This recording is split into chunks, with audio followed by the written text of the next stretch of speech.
Train operation में लचीलापन आएगा और अनुभागीय थ्रूपुट में भी वृद्धि होगी। इसी क्रम में एक बार फिर आदरणीय प्रधानमंत्री जी से आमबाड़ी फालाकाटा न्यू मैनागुड़ी गुमानीहाट दोहरीकृत रेलवे लाइन को रिमोट द्वारा लोकार्पित करने के लिए 1461 करोड़ रुपए की लागत वाली 88.17 किलोमीटर लंबी आमबाड़ी फालाकाटा न्यू मैनागुड़ी गुमानीहाट दोहरीकरण परियोजना में पश्चिम बंगाल के 11 स्टेशन एवं 24 प्रमुख पुल शामिल हैं। कूच बिहार से जलपाईगुड़ी तक विस्तृत पूर्वोत्तर सीमांत रेलवे की इस परियोजना के पूरा होने से इस क्षेत्र की लंबी समय से चली आ रही मांग पूरी होगी, जिससे इस क्षेत्र के समग्र आर्थिक विकास के साथ कृषि उद्योग को भी बढ़ावा मिलेगा।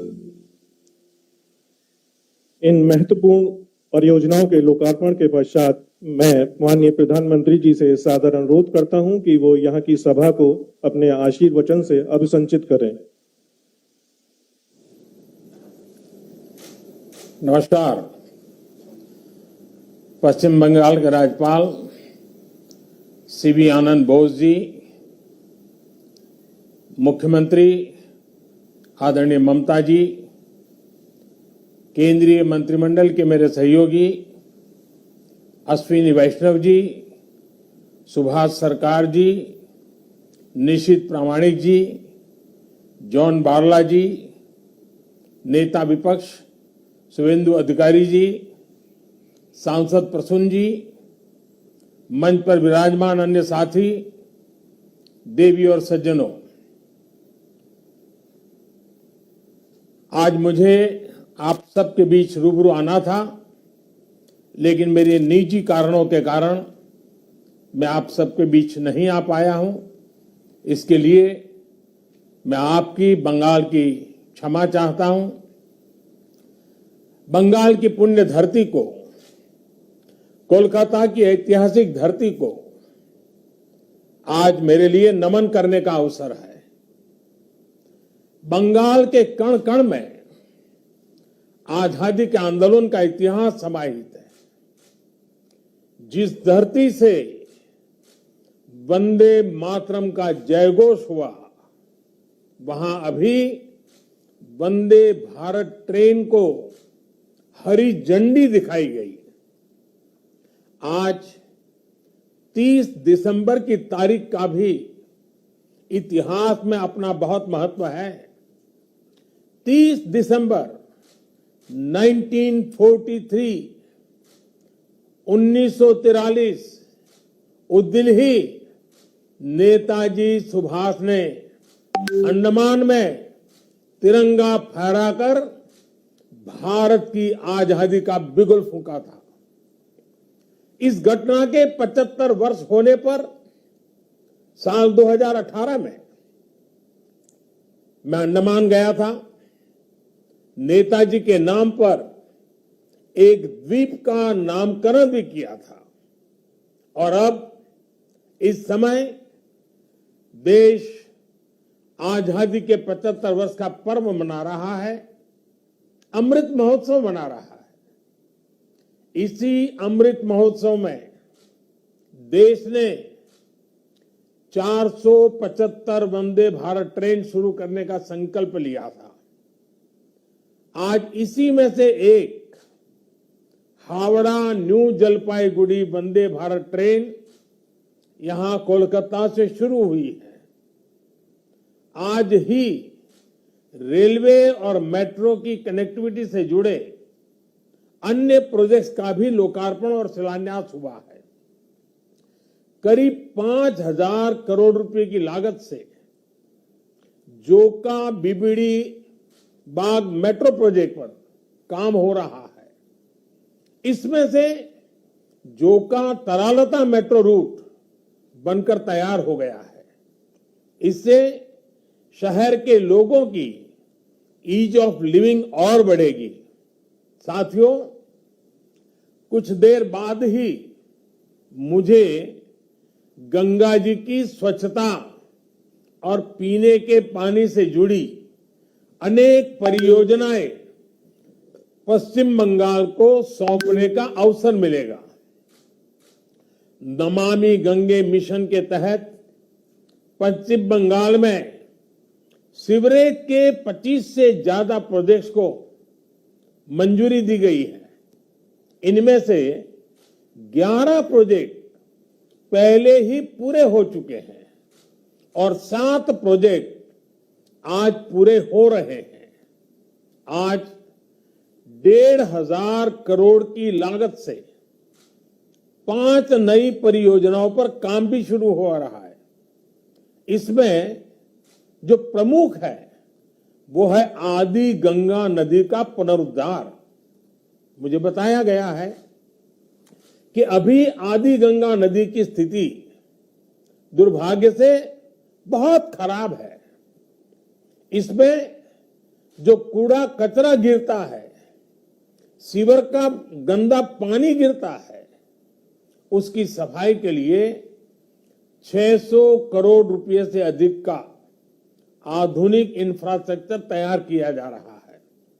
हम लोग अक्सर व्यक्ति के जीवन में प्रिवेंटिव हेल्थ केयर की बात तो करते रहते हैं और हम कहते हैं कि दिनचर्या वो होनी चाहिए कि बीमारी की नौबत ही ना आए।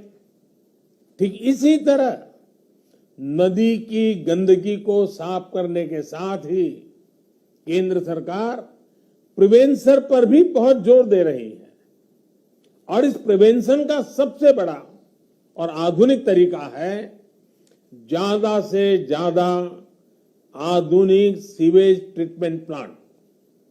आने वाले 10-15 साल बाद की जरूरतों को ध्यान में रखते हुए देश में आज ही आधुनिक सीवेज ट्रीटमेंट प्लांट लगवाए जा रहे हैं। आजादी के अमृत काल में हमें फॉरवर्ड लुकिंग सोच और अप्रोच के साथ देश को आगे ले जाना है।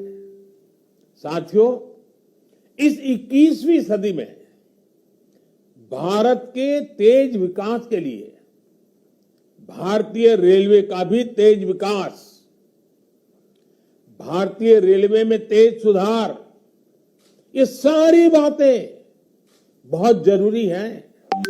इसलिए आज केंद्र सरकार भारतीय रेलवे को आधुनिक बनाने के लिए, रेलवे इंफ्रास्ट्रक्चर को आधुनिक बनाने के लिए रिकॉर्ड इन्वेस्टमेंट कर रही है। आज भारत में भारतीय रेलवे के कायाकल्प का राष्ट्रव्यापी अभियान चल रहा है। आज वंदे भारत, तेजस, हमसफर जैसी आधुनिक ट्रेनें देश में बन रही हैं। आज विस्टाडोम कोचेज रेल यात्रियों को नए अनुभव करा रहे हैं। आज सुरक्षित आधुनिक कोचेज की संख्या में रिकॉर्ड वृद्धि हो रही है। आज रेलवे स्टेशन को भी एयरपोर्ट की तरह विकसित किया जा रहा है। न्यू जलपाईगुड़ी स्टेशन भी इसी लिस्ट में शामिल है।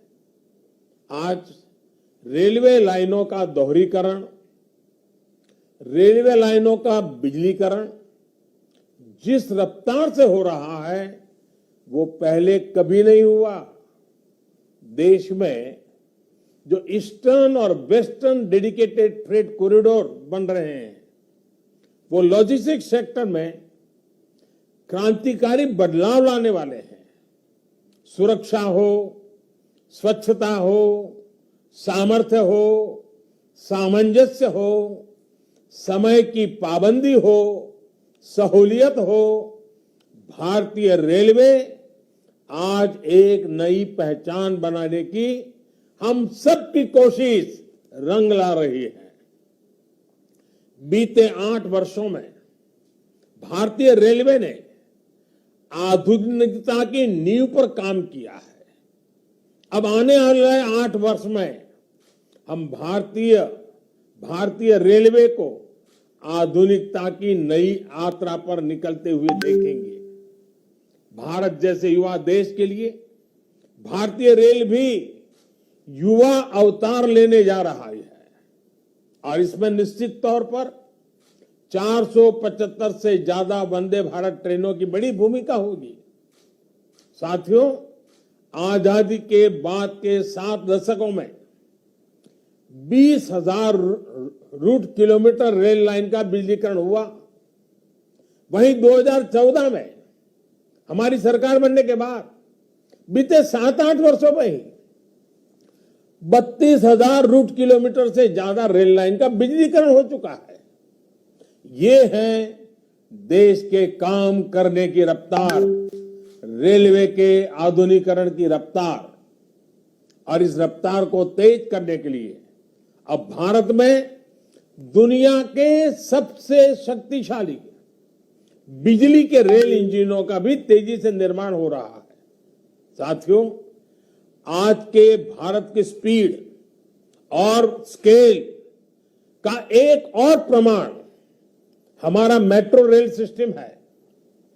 कोलकाता के लोग जानते हैं कि दशकों से मेट्रो रेल पब्लिक ट्रांसपोर्ट का कितना बेहतरीन माध्यम रही है। 2014 से पहले तक देश में कुल मेट्रो नेटवर्क 250 किलोमीटर से भी कम था और इसमें भी सबसे बड़ी हिस्सेदारी दिल्ली एनसीआर की ही थी। केंद्र सरकार ने इस स्थिति को भी बदलता हुआ है, उसको बदलने का पूरा प्रयास किया है और बहुत तेजी से बदला है। बीते 8 वर्षों में हमने मेट्रो का 2 दर्जन से अधिक शहरों तक विस्तार किया है। आज देश के अलग अलग शहरों में लगभग 800 किलोमीटर ट्रैक पर मेट्रो चल रही है। 1000 किलोमीटर के नए मेट्रो रूट पर तेजी से काम चल रहा है। जोका बीबीडी मार्ग मेट्रो परियोजना इसी संकल्प का हिस्सा है। साथियों, पिछली सदी के भारत की 2 और बड़ी चुनौतियां रही हैं जिन्होंने देश के विकास पर बहुत नकारात्मक असर डाला है। एक चुनौती रही इंफ्रास्ट्रक्चर के कार्यों में विभिन्न एजेंसियों में तालमेल की कमी और दूसरी चुनौती रही ट्रांसपोर्ट के विभिन्न साधनों में भी आपसी तालमेल का जीरो होना। इसका नतीजा ये हुआ कि सरकार के एक विभाग को पता ही नहीं होता था कि दूसरा विभाग कहां नया काम शुरू करने वाला है। इसका खामियाजा देश के ईमानदार टैक्स पेयर को उठाना पड़ता था। देश का ईमानदार टैक्स पेयर हमेशा से सरकारी पैसे की बर्बादी से, परियोजनाओं में देरी से, भ्रष्टाचार से नफरत करता है।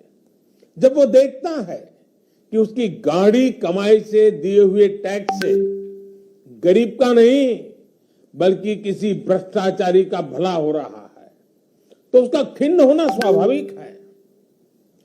पैसे की इसी बर्बादी को रोकने के लिए विभागों में, सरकारों में तालमेल को बढ़ाने के लिए पीएम गति शक्ति नेशनल मास्टर प्लान लागू किया गया है। अब चाहे विभिन्न राज्य सरकारें हो, अलग अलग सरकारी विभाग हो, कंस्ट्रक्शन से जुड़ी एजेंसियां हो या इंडस्ट्री के लोग हो, सब एक ही प्लेटफॉर्म पर आ रहे हैं। पीएम गति शक्ति देश में ट्रांसपोर्ट के अलग अलग माध्यमों को जोड़ने, मल्टी मॉडल कनेक्टिविटी के काम को भी गति दे रहा है। आज देश में रिकॉर्ड तेजी से हाईवे बन रहे हैं, एयरपोर्ट बन रहे हैं, वाटरवे बन रहे हैं, नए पोर्ट बन रहे हैं और इसमें भी सबसे बड़ी बात यह कि इन्हें अब इस तरह तैयार किया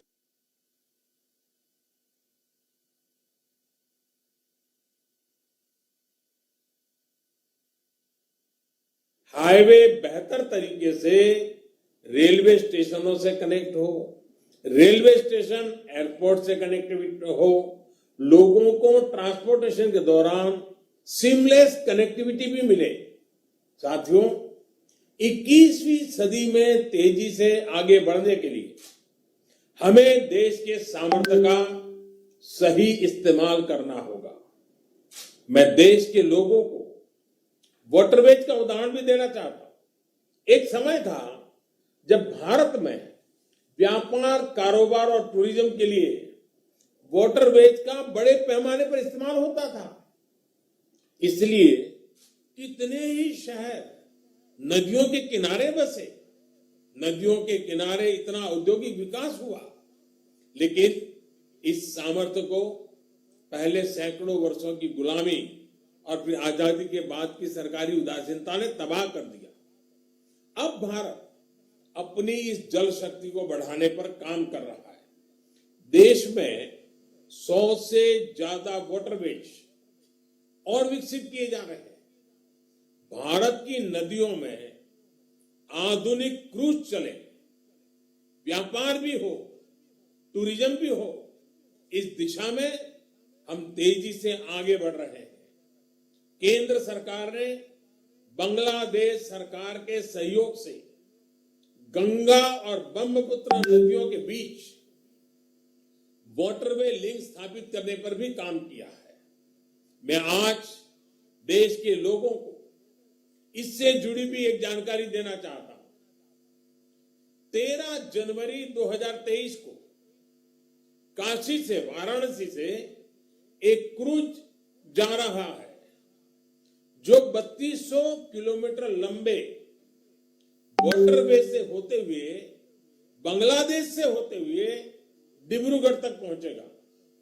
ये पूरे विश्व में अपनी तरह का अभूतपूर्व क्रूज होगा। ये भारत में बढ़ते क्रूज टूरिज्म का भी प्रतिबिंब बनेगा। मैं पश्चिम बंगाल के लोगों से भी आग्रह करूंगा कि इसका जरूर लाभ उठाएं।